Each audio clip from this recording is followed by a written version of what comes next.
जी बच्चों, अब हम कर रहे हैं मई जून 20 का पेपर। मैंने पहले ही खोल के रखा हुआ है, जो कल हमने स्टार्ट किया था। और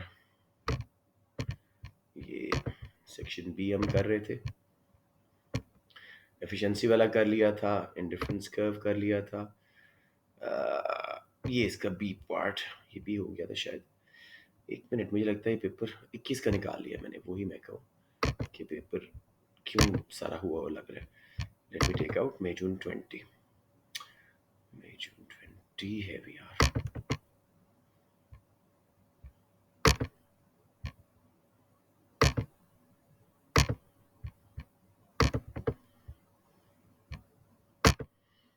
जी बच्चों, so let's move on to the paper. और सेक्शन बी इसका आज खत्म करते हैं। टाइम मिला सेक्शन ए भी कर लेंगे। इंडिफरेंस का वाला किया था, किसी को प्रॉब्लम उसमें आ रही हो तो you can ask again. Third का मेरे पास इसका मॉडल आंसर पड़ा हुआ है। इसी तरह क्लासेस में सॉल्व किया था, तो वो मॉडल आंसर मेरे पास मैं भी खोलता हूँ और वो आपको दिखाता हूँ। वैसे आपको लोगों को गाइड भी करता हूँ कि कहाँ पे है आंसर। आपके ही ग्रुप पे मैं व्हाट्सएप वाले पे, सॉरी, ये देखिए मैंने खोला है व्हाट्सएप अपना, इकोनॉमिक्स एग्जाम वेरिया। ये इसके मीडिया पे मैं गया हूँ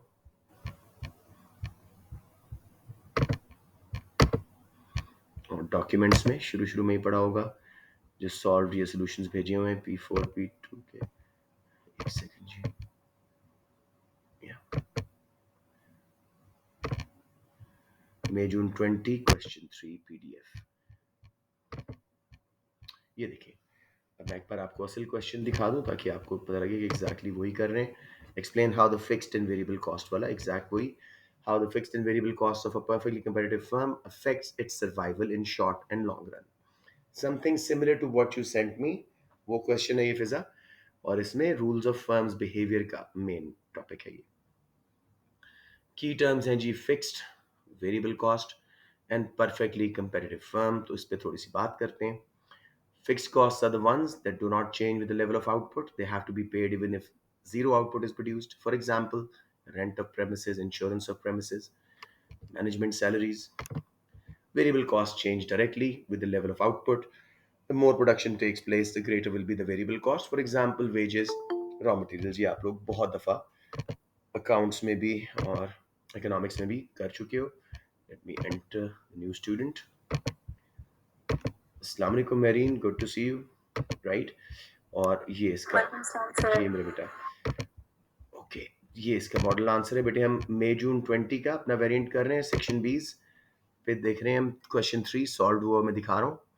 question is marine, how fixed and variable cost of a perfectly competitive firm affects its survival in short and long run. ये वही कंटिन्यूएशन एंड शट डाउन का डिसीजन है, फिर लॉन्ग रन में कब फर्म एग्जिट कर जाती है। Rules of firms behaviour.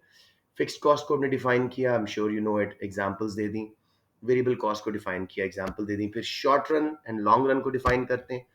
Short run is a period of time when at least one factor production remains fixed, ठीक है, and long run is a period when all factors of production become variable.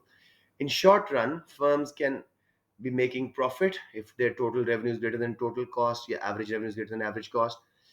It can be also making normal profit when total revenue is equal to total cost, या average revenue is equal to average cost, और it can be making a loss. अब decision का time आया कि हम continue करें या नहीं, और कौन सी कॉस्ट देखेंगे, total cost is greater than total revenue या average cost is greater than average revenue.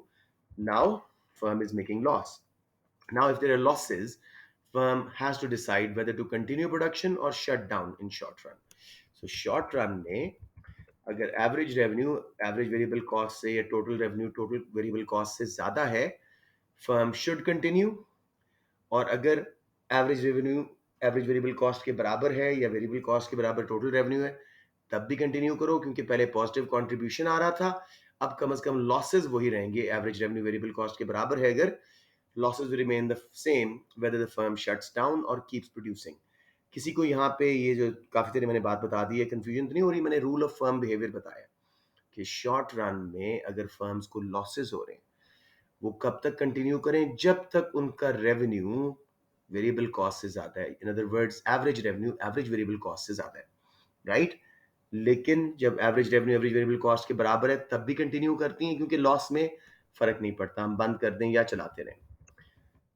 However, if price या average revenue falls below average variable cost, then the firm should shut down as losses by continuing will be more. ये बहुत अच्छा आ रहा है, इसको मैं entry दे दूं. Amin Cheema, I don't know this kid. Armin sorry. अच्छा, राइट जी. तो अब वापस अपने मॉडल आंसर पे आते हैं. तो अब जरा ग्राफ देखिएगा, मैंने एक ही में बना दिया है. अगर आप लोगों को कंफ्यूजन हो तो मैं दोबारा बना दूंगा. A perfectly competitive firm will have a perfectly elastic demand curve where AR is equal to MR and equal to price. This is because of being price takers and homogeneous output. Let's see how firm decides to continue and to shut down. एक ही graph में बेटे demand curve लगाएं, average revenue, marginal revenue, straight line, PRC label करें, quantity label करें.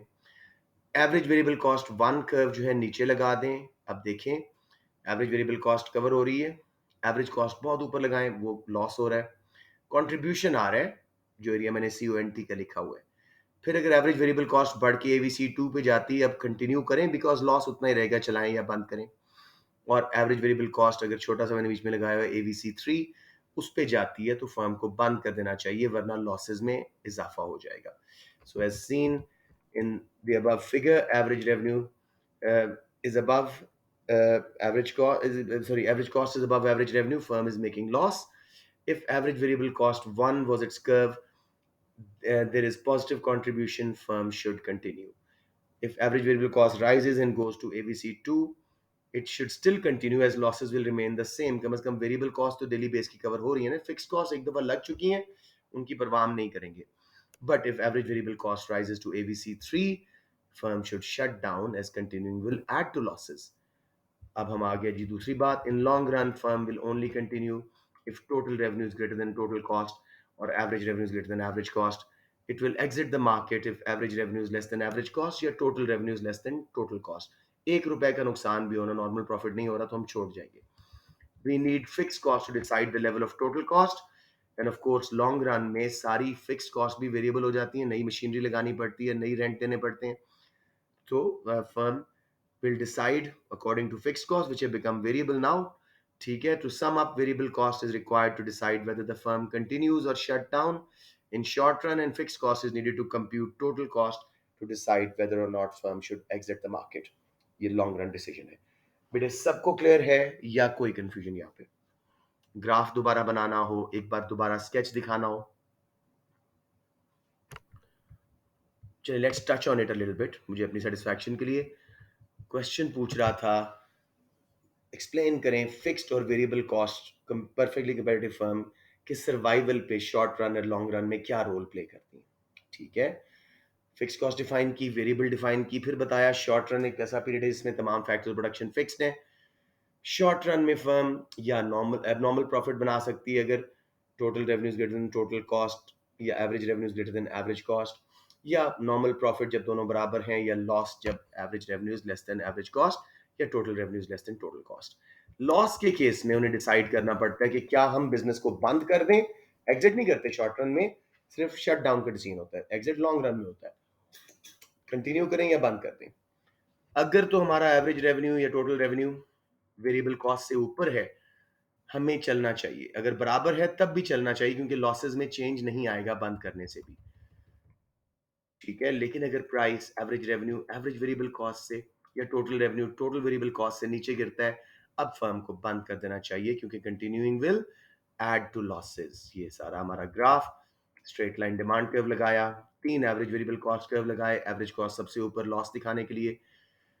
जब तक average variable cost नीचे थी पॉजिटिव कंट्रीब्यूशन था, ABC2 पे कोई कंट्रीब्यूशन नहीं, लॉसेस उतने रहेंगे, बंद करें या चलाएं, फिक्स कॉस्ट देनी देनी है. ABC2 और AC में distance, direct vertical distance will be fixed cost, average fixed cost. ABC3 पे हमें बंद कर देना चाहिए क्योंकि लॉसेस बढ़ जाएंगे अगर हम कंटिन्यू करते हैं. ये उसकी फिर एक्सप्लेनेशन, फिर इवैल्यूएशन. लॉन्ग इसके साथ सप्लाई कर्व एक्सट्रापोलेट करके नहीं दिखाना? क्यों क्यों क्यों क्यों? सर जहाँ से एवरेज वेरिएबल कॉस्ट कवर होती है वहां बेटे, वो एक अलग क्वेश्चन, वो एक अलग क्वेश्चन है कि discuss if marginal cost is the supply curve of perfectly comparative industry. यहाँ पे सिर्फ कंटिन्यूएशन के डिसीजंस है. शट डाउन के डिसीजन है, इधर हमें एक्सट्रापोलेट नहीं करना मेरा बेटा।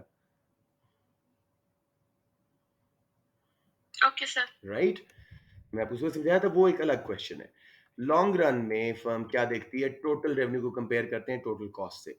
अगर टोटल रेवेन्यू ज्यादा है टोटल कॉस्ट से, प्रॉफिट है एबनॉर्मल, कंटिन्यू करेंगे।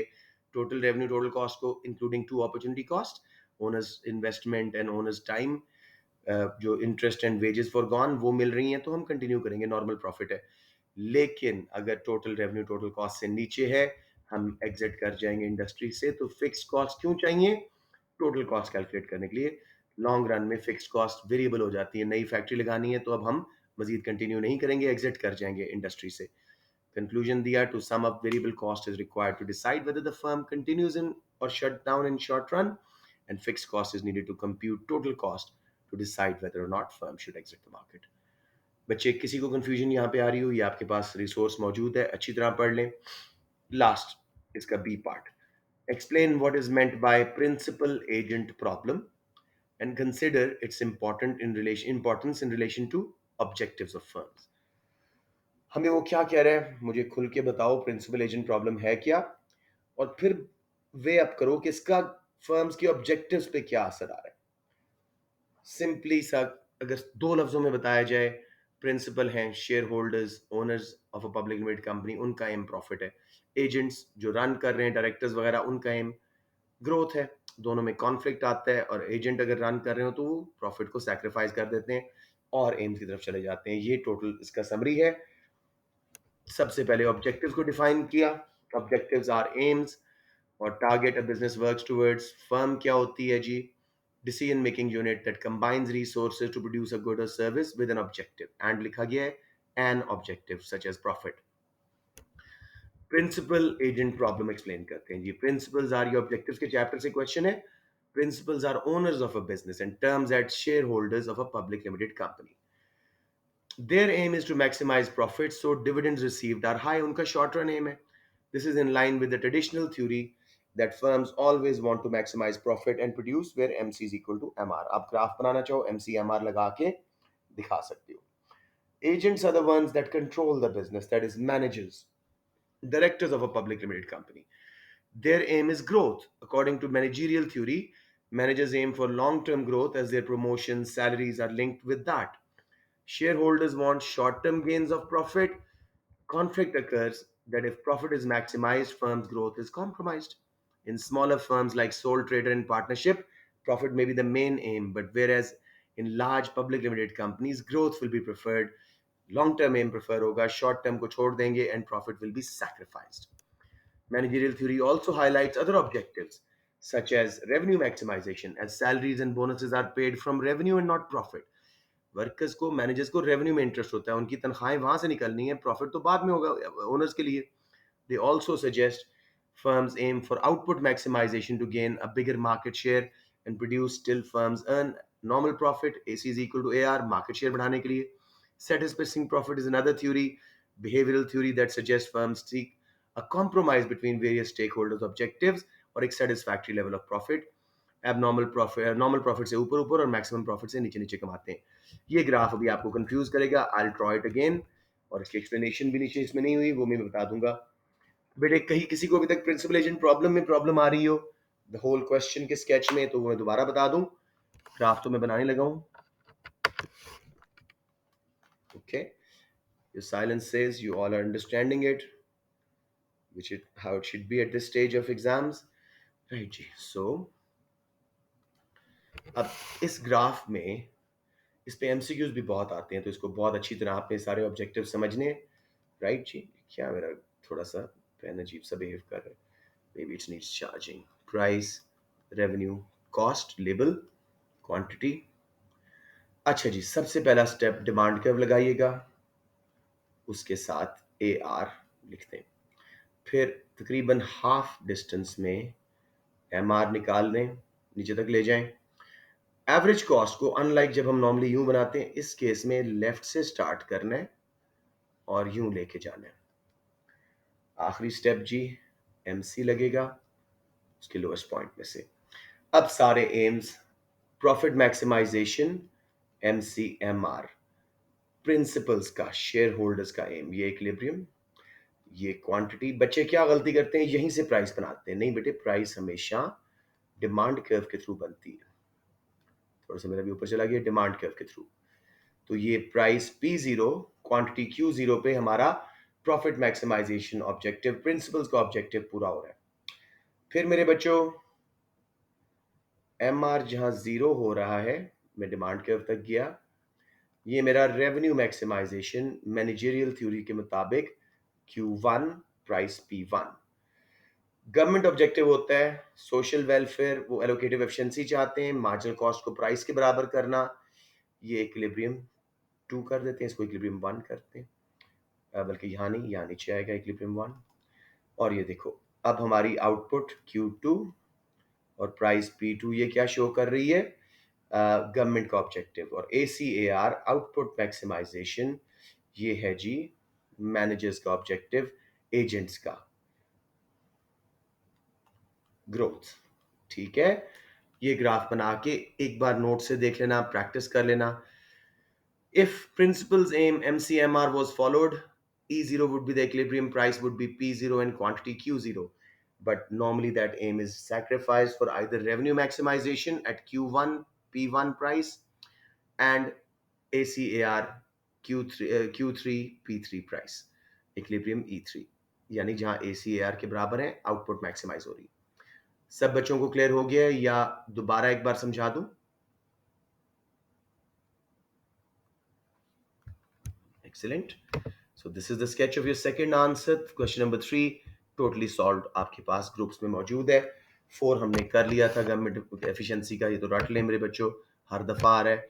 इंडिफरेंस कर्व, एफिशिएंसी, ये मैंने थर्ड क्वेश्चन क्यों करवाया कि एक आपकी जरा चॉइस बढ़ जाए। लेबर मार्केट है आपके पास, फिर हमारे पास मैक्रो के हैं, देखो एग्जैक्ट ये मैंने लास्ट में क्लास में करवाया था या नहीं करवाया था, मुझे बताइएगा फिजा। ये compare the characteristics of developed and developing countries and discuss whether GDP is the best measure of a country's standards of living, हमने महल किया था। बता दें अगर नहीं किया था तो मैं दोबारा देख सकता हूँ। सर मुझे याद नहीं है, हमने क्लास में किया था नहीं, लेकिन वैसे आता है। अच्छा, किस बच्चे को नहीं आता, ताकि एक बार मैं आपको नोट्स में दिखा दूं कहाँ आंसर है, कम से कम इतना तो आपको बता दूं।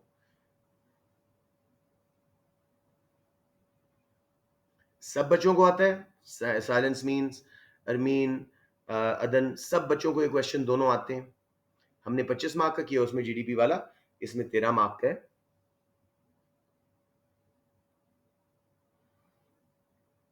जी सर आते हैं। ओके, छोड़ देते हैं। नंबर 7 अच्छा क्वेश्चन है, इसको मैं आपको करवाना चाह रहा हूं। Let's see, explain the Keynesian theory of determination of rate of interest. ये है जी आपके unit 4 money banking and interest rate determination, macro में से केन्स की थ्योरी, लिक्विडिटी प्रेफरेंस थ्योरी, जो इंटरेस्ट रेट डिटर्मिन करवाती है। ये बड़ा कॉमन क्वेश्चन है, इसको देख लेते हैं, किसी इंपॉर्टेंट क्वेश्चन साथ मिला देता है। और मैं क्यूई वाला भी आपको करवा देता हूँ, ताकि कॉन्सेप्ट में किसी किस्म की कमी या ग्लिच ना रहे। So let's go to our notes and quickly look into this. ये वाला मैं बंद कर देता हूँ अब। राइट, मुझे लग रहा है मैं सॉल्ट में बैठा हूँ, सारे बचे वही आए हुए। अच्छा जी, ये हो गया।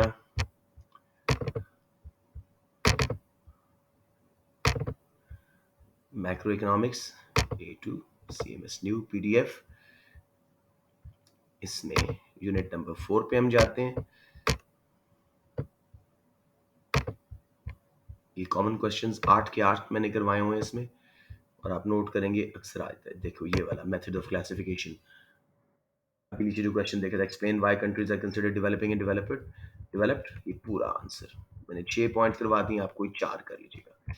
फिर आगे डिस्कस कंट्री का जीडीपी अच्छा मेजर है कि नहीं लिविंग स्टैंडर्ड्स का, वो पीछे सॉल्व हुआ है।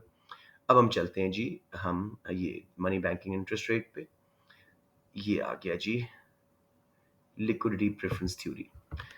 क्वेश्चन था explain how interest rate is determined, कहाँ गया, मैं आपको क्वेश्चन एक बार दिखा दूं।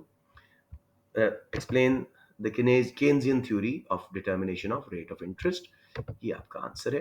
According to J.M. Keynes, John Maynard Keynes, interest rate is determined by interaction of demand and supply of money.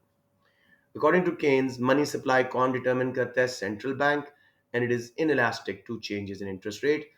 Money supply curve लगाएं, interest rate basically price in quantity है, मनी का बस ग्राफ है, price interest rate है money की, quantity Q. So M S perfectly inelastic लगाएं, Keynes के मुताबिक गवर्नमेंट सेट करती है, उसका इंटरेस्ट रेट से कोई ताल्लुक नहीं है। राइट पे भी शिफ्ट करवा दिया, लेफ्ट पे भी हमने, ठीक है, ये बेसिक।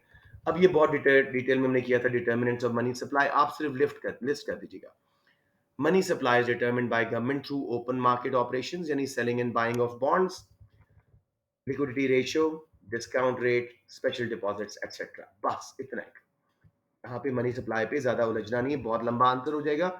मैं आपको मार्क स्कीम दिखाऊंगा, मेनली वो डिमांड साइड ऑफ मनी पे फोकस करेगा। ये why people demand money. According to liquidity preference theory by Keynes, people demand money, cash, liquid assets for three motives: transaction, precaution, speculation. बहुत आसान है जी, transaction जो हम डेली बेस पे हमें खर्चा करना होता है, ग्रोसरीज फ्यूल वगैरह के लिए बिल्स देने, फर्म्स को भी वर्कर्स को पे करना है, अपने रॉ मटेरियल्स के बिल्स पे करने, गवर्नमेंट को अपने ऑफिस की सप्लाई मेंटेन करनी है। मनी ट्रांजैक्शन डिमांड का अपने ग्राफ सारे बनाने हैं। केन्स के मुताबिक इंटरेस्ट रेट से कोई ताल्लुक नहीं, इंटरेस्ट ज्यादा हो कम हो, मनी ट्रांजैक्शन डिमांड पे कोई फर्क नहीं पड़ेगा। अलबत्ता ये शिफ्ट क्यों होगा? Income inflation rate intervals of पे चेंज होने से। इनकम्स बढ़े, इन्फ्लेशन बढ़े, पैसा महीने बाद या 6 महीने बाद मिल रहा है किसी को, उतना पैसा उसको ज्यादा कैश रखना है, बाहर शिफ्ट होगा, वाइस वर्सा लेफ्ट पे शिफ्ट होगा। सबको क्लियर है ना? ये हमने क्लास में किया हुआ है, लेकिन अगर कंफ्यूजन है तो बताएं मुझे। ओके, महरीन फिर चली गई हैं, let me just quickly see, why does she do that? She joins and then leaves. अच्छा जी, प्रिकॉशनरी मोटिव, एहतियात के लिए, फ्यूचर अनसर्टेनिटीज के लिए, इमरजेंसीज के लिए, सर्जरी, एक्सीडेंट एक्सेट्रा, हम लोग इसके लिए पैसा रखते हैं। फर्म्स मशीनरी ब्रेक डाउन ना कर जाए, कुछ ऐसा कुछ मसला ना हो जाए, अचानक पैसे ना रिक्वायर्ड हो फ्यूचर इमरजेंसीज के लिए, और गवर्नमेंट अर्थक्वेक्स वगैरह, फ्लड्स वगैरह से डर के, तो मनी प्रिकॉशन डिमांड भी परफेक्टली इनइलास्टिक है इंटरेस्ट रेट चेंजेस पे, बात भी सही है। अलबत्ता इनकम प्राइस लेवल चेंज होने से right word left word shift होता है। स्पेक्युलेटिव, ये मेन मोटिव है जिससे इंटरेस्ट रेट भी हमें समझ आएगा। स्पेक्युलेटर्स कौन है जी? पीपल या firms who invest for short term gains, मसलन गवर्नमेंट बॉन्ड्स में गेन्स के मुताबिक, they try to gain from difference in selling price of bonds and purchase price. ठीक है, सस्ता बॉन्ड लिया, महंगा बेच दिया।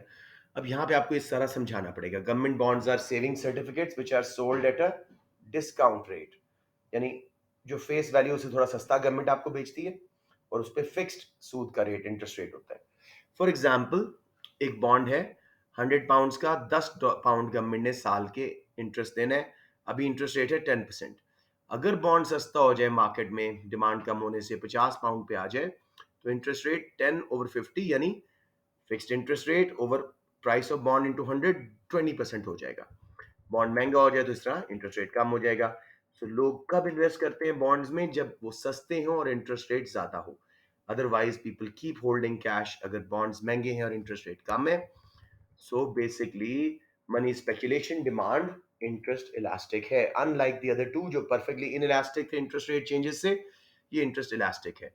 इसकी वजह से जब इसको हम ऐड करते हैं बाकी मोटिव्स में, मनी स्पेकुलेशन डिमांड को जब ट्रांजैक्शन और प्रिकॉशन में ऐड करते हैं, तो मनी का demand curve, liquidity preference curve, वो भी इंटरेस्ट इलास्टिक डिमांड कर्व की शेप में आ जाता है। इंटरेस्ट रेट कैसे डिटरमिन होता है? जब money supply perfectly in elastic curve demand curve से इंटरसेक्ट होता है। इंटरेस्ट रेट ऊपर हो जाए मार्केट रेट से तो ऑटोमेटिकली नीचे आएगा, क्योंकि अब डिमांड फॉर मनी कम है, सप्लाई ऑफ मनी ज्यादा है। मींस इंटरेस्ट रेट ज्यादा होने का मतलब है बॉन्ड्स सस्ते हैं, लोग बॉन्ड्स खरीदना शुरू कर देंगे। ठीक है, बॉन्ड्स खरीदने से, उनकी डिमांड बढ़ने से बॉन्ड्स महंगे होंगे और इंटरेस्ट रेट ऑटोमेटिकली जैसे ऊपर पढ़ के आए नीचे होगा, आईआर जीरो पे वापस, इसी तरह नीचे से ऊपर भी जाएगा। एक्सप्लेनेशन उसकी, फिर आप ये shifts of demand and supply दिखा दीजिएगा कि इंटरेस्ट रेट कैसे चेंज हो रहा है। पहले केस में मैंने डिमांड कर्व एलपीसी 0 से एलपीसी 1 पे किया, मनी की डिमांड बढ़ी, इंटरेस्ट रेट बढ़ गया। लेफ्ट पे शिफ्ट किया, मनी की डिमांड गिरी, इंटरेस्ट रेट गिर गया। मनी सप्लाई बढ़ती है तो इंटरेस्ट रेट कम होता है, मनी सप्लाई कम हो तो इंटरेस्ट रेट ज्यादा। समझ आ रहा है बेटे ये ग्राफ? कोई कंफ्यूजन? अब आपने दो लिमिटेशंस बता देनी है, उसमें मैं प्रेफर करूंगा आप लिक्विडिटी ट्रैप से स्टार्ट करें। केन्स ने खुद आइडेंटिफाई की थी अपनी थ्योरी की लिमिटेशन कि इंटरेस्ट रेट पे कोई इफेक्ट नहीं पड़ेगा अगर लिक्विडिटी ट्रैप एग्जिस्ट करता है। ये एक ऐसी सिचुएशन है कि लोग कैश होल्ड करके बैठे हुए हैं, लिक्विडिटी ट्रैप। बॉन्ड्स बहुत महंगे और इंटरेस्ट रेट बहुत थोड़ा है, लोग इन्वेस्ट कर ही नहीं रहे। तो liquidity preference curve, demand curve for money नीचे वाले हिस्से में परफेक्टली इलास्टिक। मनी सप्लाई बढ़े, MS2 पे जाए या कम हो MS1 पे, लोग बॉन्ड में इन्वेस्ट नहीं कर रहे, कैश होल्ड करके बैठे हैं, इसलिए इंटरेस्ट रेट चेंज नहीं होगा। इसके अलावा वो कहता था कि जी ट्रांजैक्शन एंड प्रिकॉशन मोटिव का इंटरेस्ट से कोई ताल्लुक नहीं, ये बात गलत है। आज क्रेडिट कार्ड के दौर में हमें पता है कि इंटरेस्ट इलास्टिक है, इंटरेस्ट कम हो तो हम शॉपिंग बहुत ज्यादा करते हैं, and vice versa. All good बच्चों, कोई कंफ्यूजन इस क्वेश्चन में?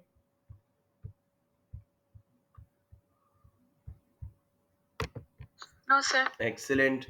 ये क्वांटिटेटिव ईजिंग वाला मैं आपको, एक स्टूडेंट ने मुझे बड़ा अच्छा सॉल्व करके दिया है, एंड आई वाज थिंकिंग कि ये भी मैं आपको आंसर दिखा दूं। Let me see if I can quickly find his answer. I should have start the message, लेकिन मैं उसका चेक करके फीडबैक दे के मैंने देखा नहीं और से। Yes, there we are.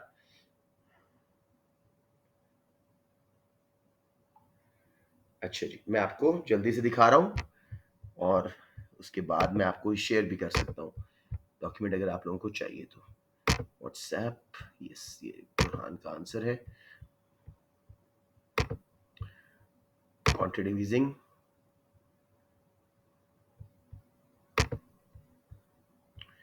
explain what is meant by quantitative easing and consider whether it is an effective policy to be used in a recession। तो तसल्ली से उन्होंने एक्सप्लेन किया, सबको सही नजर आ रहा है?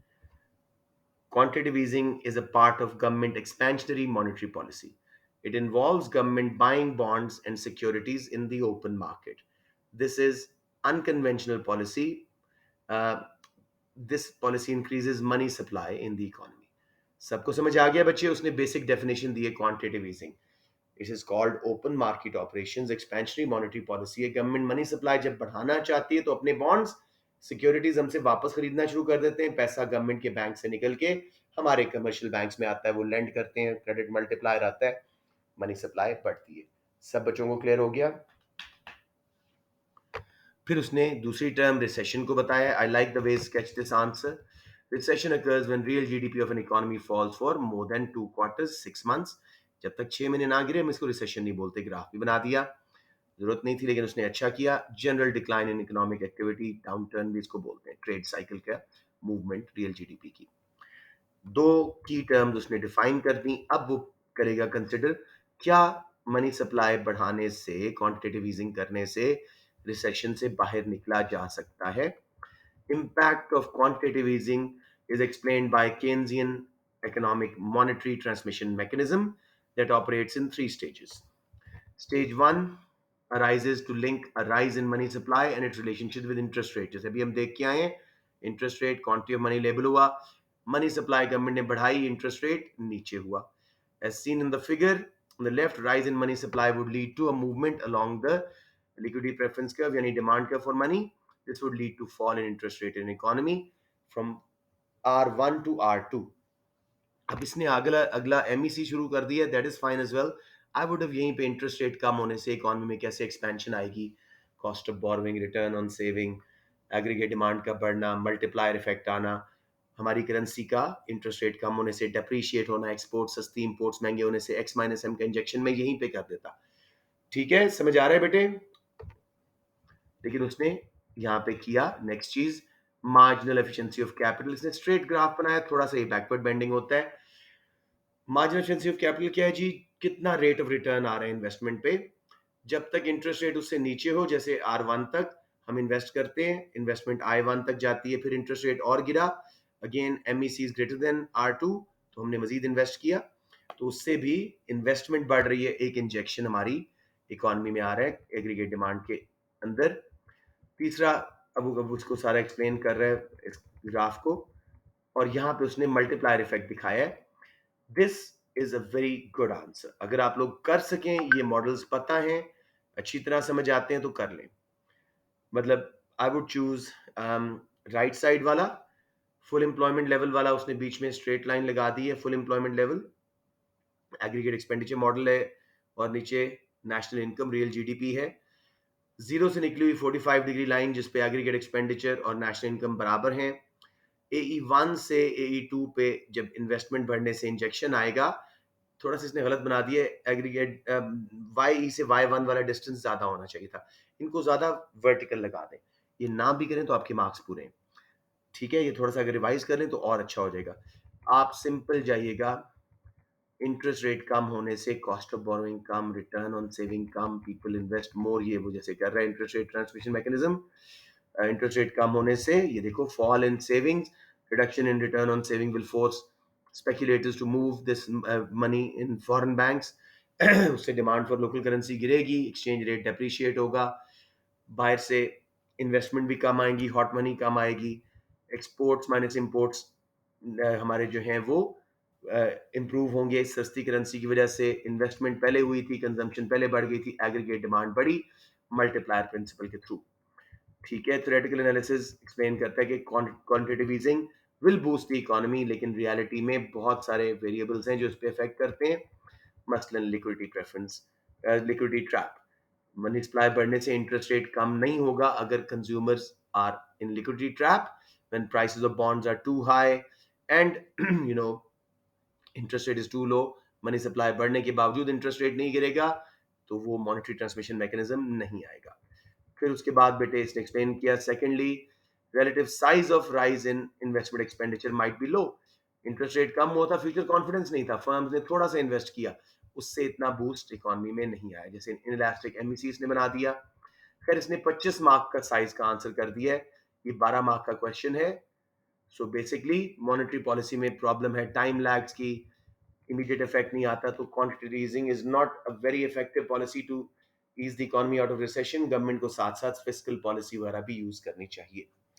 समझ आया बच्चों, या कुछ कंफ्यूजन है यहाँ पे? इसका आंसर थोड़ा सा बहुत डिटेल में है compare to what it should have been.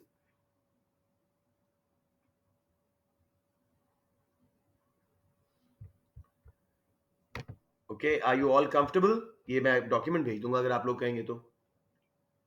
Ji sir, okay भेज दें। Okay sure. Let's now move on to what's it called. एक सेकंड जी, एक मैं मैसेज का जवाब दे दूं।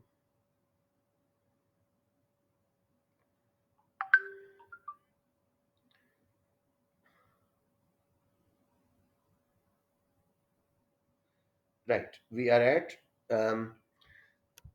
मई जून 20 सेक्शन ए करा दूं बच्चों, या अगले पिछले पेपर में मूव कर जाए मई जून 19 पे?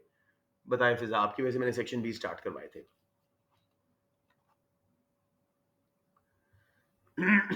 फिजा बताइएगा। सर करा दें सेक्शन है। चलिए let's quickly do it. I would request आप लोग ये पहले 3 पैराग्राफ पढ़ लें। मेरा गला थोड़ा सा खराब हो रहा है, आप लोग ये 3 पढ़ें, जब पढ़ चुके हैं मुझे बताएं, मैं आगे मूव कर जाऊंगा, कुछ समझ ना आई तो वो भी बता दीजिएगा।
सब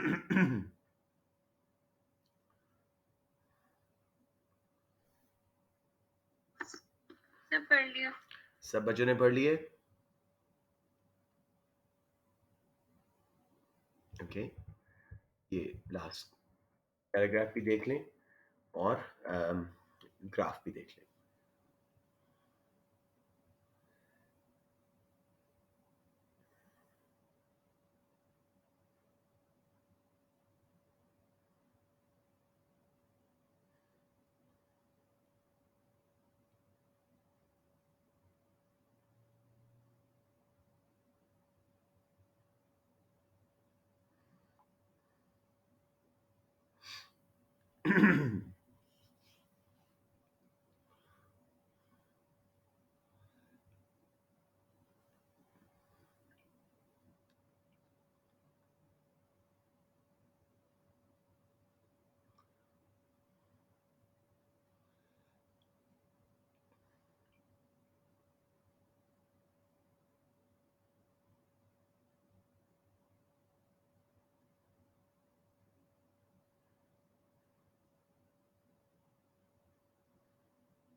सब पढ़ लिया। Excellent. Rest of you, बेटे? Okay, now let's see. Explain the meaning of zero sum game in game theory. This was a ridiculous question. I mean, it's not really part of syllabus. पता नहीं क्यों उठा के दे दिया. किसी को पता है तो बता दें, वरना मैं बता देता हूँ, आसान सा है ये.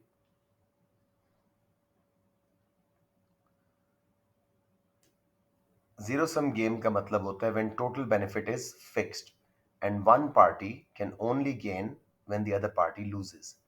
ठीक हो गया?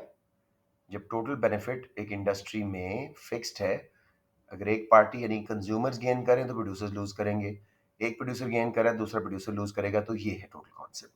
When total benefit is fixed and if one party gains the other loses. 2 marks. Use the information to explain how external economies of scale develop. Show with the aid of a diagram how this would affect a firm's average cost. External economies of scale को define करना है हमने. पहले paragraph में काफ़ी सारी उसने external economies of scale बताई हैं, उनके रेफरेंस दे देना है और फिर ग्राफ बना देना है इसका. कौन बच्चा एक्सटर्नल इकोनॉमीज ऑफ स्केल को डिफाइन करोगे?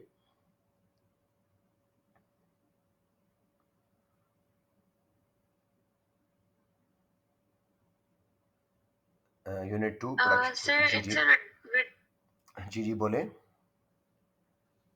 it's a reduction in the average cost of a firm due to an increase in the size of the market. Very good. Firm के साइज वाली जो हैं वो इंटरनल इकोनॉमीज हैं, मसलन you know financial economies and technical economies, marketing, managerial वगैरह सारी firm के साइज से हैं, वो इंटरनल है. It is the reduction in average cost of firms as a result of industry या market becoming large. एक मार्क मिल गया. अब मेरे बच्चों पहले पैराग्राफ में से कोई 2 या 3 निकालें एक्सटर्नल इकोनॉमीज कि फर्म्स के क्लोजली लोकेट होने से, कंसंट्रेशन होने से कैसे बचतें होती हैं फर्म्स को. एंड आई वुड लाइक फिजा के अलावा भी कोई आंसर करे. अरमीन कोशिश करें बेटे, बहुत आसान सान साफ साफ लिखा हुआ है.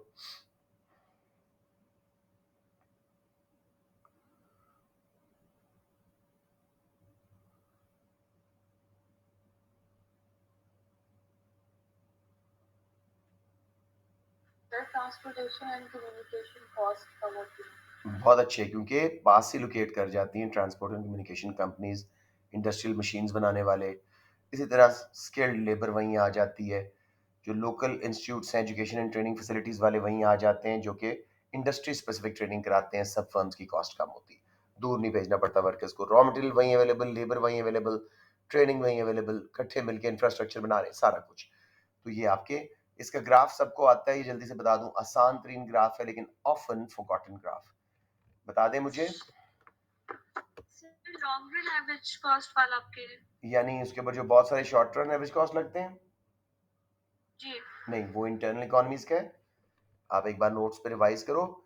आपने एवरेज कॉस्ट कर्व नॉर्मल वाला लगाना है, वाई एक्सिस पे कॉस्ट लिखनी है, U shape average cost curve लगाना है, उसको एल आर ए सी लिख दो, लॉन्ग रन एवरेज कॉस्ट, और फिर उसको नीचे शिफ्ट कर दो, L R A C one. सिर्फ एवरेज कॉस्ट, जैसे हम एक्स एफिशिएंसी में नहीं बनाते तीन ग्राफ एसी के, इसमें एवरेज कॉस्ट को नीचे शिफ्ट करा देना है। समझ आ गई बात? Okay sir. Okay, that's it जी। All five, let's say graph नहीं आता था तो चार तो फिर भी आ गए, इसमें 10-12 भी आ जाए तो बच्चा ए स्टार तरफ जा रहा होता है। बी पार्ट जी, यूज द इंफॉर्मेशन टू, एक्सा हो गया sorry. C part, there's a fall in demand for a product of geographically concentrated industry, analyze the economic implications, yani good and bad parts of this for the area where the industry is located। वो कह रहा है जी, एक product की demand गिरी हुई है जहाँ पे जियोग्राफिकली कॉन्सेंट्रेटेड इंडस्ट्री थी, बहुत सारी फर्म्स उसी एक एरिया में इस्टेब्लिश थी। अब अचानक उस प्रोडक्ट की डिमांड गिर गई है, उसके रिजल्ट में क्या इकोनॉमिक असरात आएंगे, अच्छे या बुरे, ज़्यादा आते हैं। ये डिट्रॉइट का भी एग्जाम्पल है, आखिरी वाले पैराग्राफ में देख लें क्या क्या मसले आते हैं जब एक इलाके में, जैसे सियालकोट हमारी स्पोर्ट्स गुड्स की इंडस्ट्री है, अगर खुदा न खास्ता स्पोर्ट्स गुड्स की डिमांड गिरे तो सियालकोट पे क्या क्या बुरे असरात आएंगे, या क्या अच्छे, वो भी देख सकते हैं। लेकिन पहले बुरे असरात क्या आते हैं। Unemployment rate. ये कौन सी अनएम्प्लॉयमेंट होती है, हमने कई टाइप्स पढ़ी हैं, ये कौन सी अनएम्प्लॉयमेंट है? रीजनल। कौन सी? Regional. Regional, which is part of structural unemployment. शाबाश। when demand for a product where geographical concentration of industry is falls, demand for workers fall, ठीक है। this causes regional unemployment which is part of structural unemployment। अब जब unemployment होगी तो अदन क्या मसले फर्दर आएंगे इकोनॉमी में, उस लोकल एरिया की इकोनॉमी में।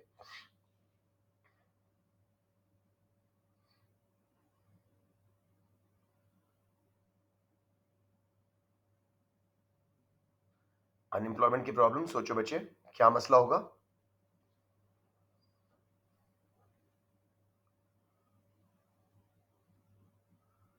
एनीवन बता दें क्या मसले होंगे?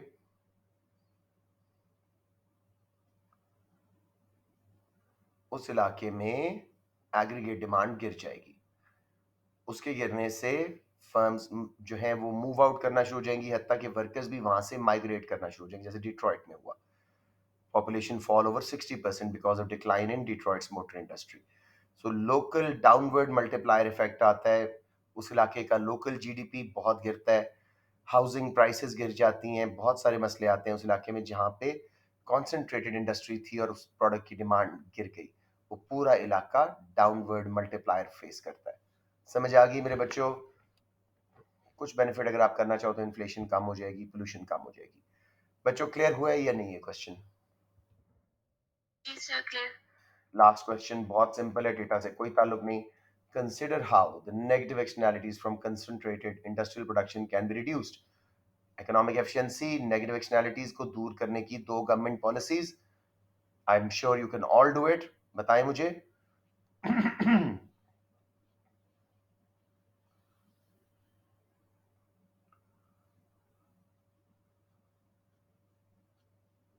बेटे नेगेटिव एक्सटर्नैलिटीज का मार्केट फेलियर गवर्नमेंट कैसे दूर कर सकती है, याद है? कोई दो पॉलिसीज बता सकती हैं?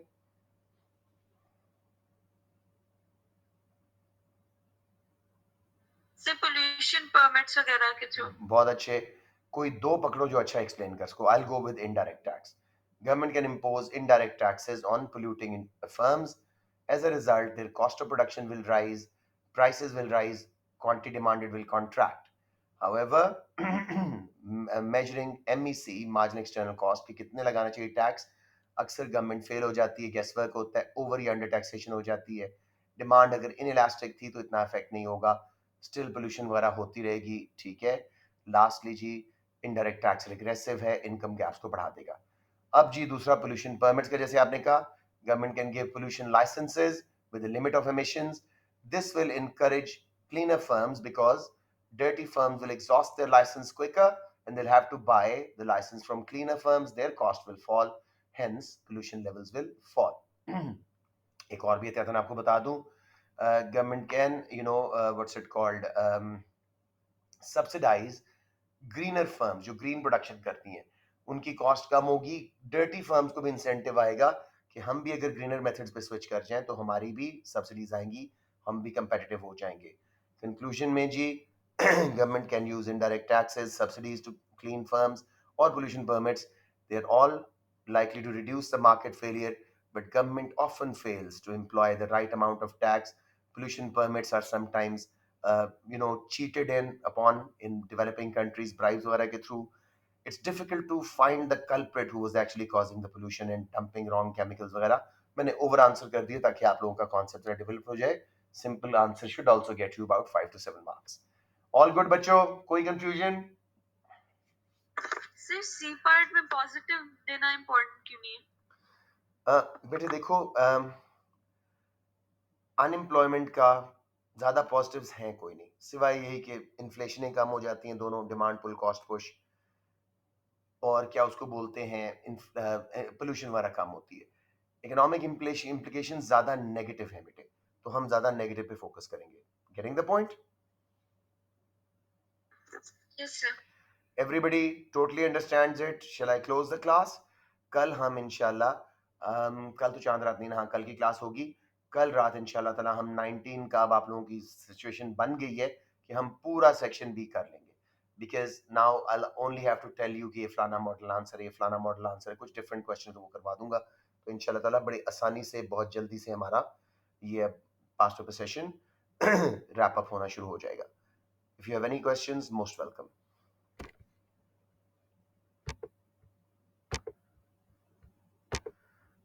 Oops, दो बच्चे रह गए थे खाली, नो चले सर। आप लोग, you can leave and I am